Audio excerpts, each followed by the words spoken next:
Yang pernah saya sampaikan adalah hasil dari pengumuman sendiri oleh Kongres Amerika Serikat. Oh, okay. Jadi Amerika Serikat tiap 30 tahun Ya, mereka membuka itu dokumen baru. mereview tentang hasil kerja yang selama 30 tahun ditutup-tutupi. Waktu itu mereka membuka cerita tentang G30S tahun 1995. 65. Jadi 30 tahun setelah kejadian, Yap, 1965 tahun 1965. 30 tahun kemudian dia ceritakan bahwa G30S sebagaimana juga dengan operasi Teluk Babi di Havana, Kuba, itu adalah kegagalan CIA dalam operasi intelijennya. Itu keterangan dari Kongres. Oleh karena itu saya quote itu. Kalau dari tulisan-tulisan orang saya nggak mau quote karena saya ada di situ, dia yang nulis nggak ada di situ, saya baca itu. Jadi saya malas bacanya.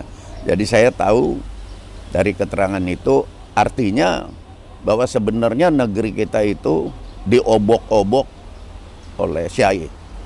Dan baru saya baca bukunya, sejarahnya. Kapan dia mulai mengobok-obok? Rupanya mulai kita berdiri sebagai sebuah negara, bangsa Indonesia, sejak negara merdeka, Indonesia. Karena diobok-obok oleh CIA, makanya kita berat sekali untuk bisa maju, mulai dari kita merdeka sampai revolusi fisik rasanya sampai tahun 1950 kita masih selalu berasa ada hantu di istana kita yang ngobok-ngobok kita. Saya kalau nggak keliru ya, saya bisa simpulkan bahwa ada 4 peperangan yang kita pernah alami. Pertama kita perang melawan Belanda, sukses besar, yaitu perang kemerdekaan. Kita bisa berdiri sebagai satu negara yang merdeka, membentuk satu bangsa namanya Indonesia. Dulu kan nggak ada Indonesia, adanya Jawa, adanya Batak, ada Sumatera, ada suku-suku lah dari Sabang sampai Merauke. Tidak termasuk Arab sama Cina, enggak. Itu bangsa suku sama ras beda. Ini suku-suku bangsa Indonesia itu adalah dari barat sampai ke timur. Itu dibentuk menjadi bangsa Indonesia. Kemudian yang bukan suku-suku asli Indonesia itu menjadi warga negara Indonesia karena mereka anggota masyarakat Indonesia. Jadi berdirilah negara Indonesia itu. Dan untuk mempersatukan Bhinneka Tunggal Ika ini antara perbedaan suku dan ras, kita terus-menerus didera oleh campur tangan asing yang saya sebut tadi, dan juga oleh berbagai dan beberapa kali pengkhianatan oleh kita sendiri. Ya, makanya saya katakan bahwa bangsa kita ini sebetulnya jarang sekali kalah, tapi kita selalu kalahnya karena pengkhianatan. Jadi saya cerita waktu revolusi fisik, saya baca dan dengar, ini kita menang dan kita buktikan secara logika, kita lihat dan rasional dan logika bahwa kita menang dan menjadi bangsa Indonesia. Saya lahir sebelum Indonesia ada, dan dalam masa masih Perang Dunia Kedua. Kemenangan kita itu yang pertama.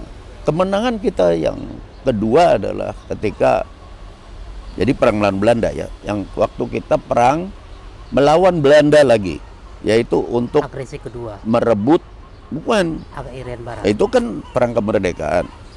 Perang merebut Irian Barat, Papua. Kita melawan Belanda lagi. Kita menang lagi perang. Itu 2 peperangan yang kita menang. Selanjutnya kita kalah perang terus, yaitu perang melawan Inggris. Tahun 1963 kita perang melawan Inggris karena Inggris membangun atau membentuk Federasi Malaysia yang kita dulu menganggap ini bentuk kolonialisme baru mau mengepung Indonesia, sehingga kita tidak setuju. Dan ketika diambil jalan kompromi untuk diadakan pemungutan suara Referendum. Oleh PBB, ternyata PBB-nya didominasi oleh Inggris waktu itu, sehingga kita kalah perang. Nah, karena kita tidak setuju, kita lalu mengumumkan Dwi Kora, yaitu Dwi Komando Rakyat. Rakyat dikomando oleh Presiden Soekarno untuk melawan Inggris.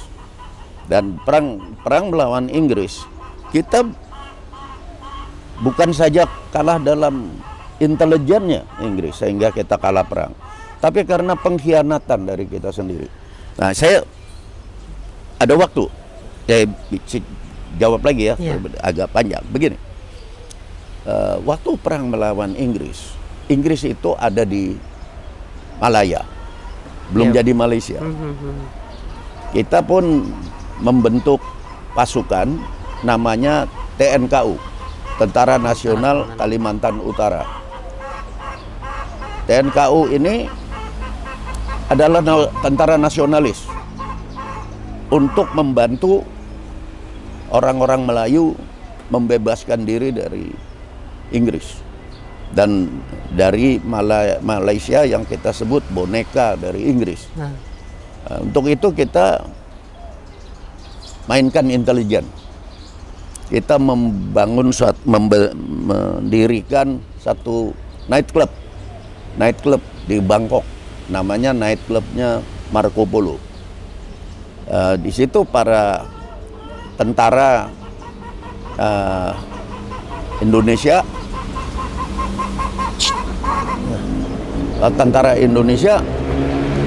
pada ngumpul sebagai kru dari nightclub itu. Nightclubnya penuh, banyak sekali orang masuk dan sangat untung. Tidak usah dikasih duit dari pemerintah. Jadi kalau dikirim dari pemerintah pusat kan bisa ketangkep di jalan. Jadi kita cari sendiri. Ini bagian dari operasi intelijen sebenarnya. Ini operasi intelijen. Iya. Saya sendiri tidak terlibat di situ, tapi senior saya yang langsung komandan saya terlibat di situ. Saya kan tiap hari komunikasi sama senior. Kenapa saya tidak terlibat situ? Karena saya masih jadi taruna. Jadi senior saya adalah komandan saya langsung. Dia cerita tentang Marco Polo, dan saya buktikan baru dengan membaca dan dengar-dengar dari yang lain. Senior saya namanya Bantu Harjio, baru saja meninggal, belum lama meninggal. Beliau termasuk pengurus di bar Marco Polo di Bangkok itu. Bangkok. Nah, waktu itu dari Bangkok kita akan masuk ke Kuala Lumpur untuk menggemboskan kekuatannya Inggris di Kuala Lumpur.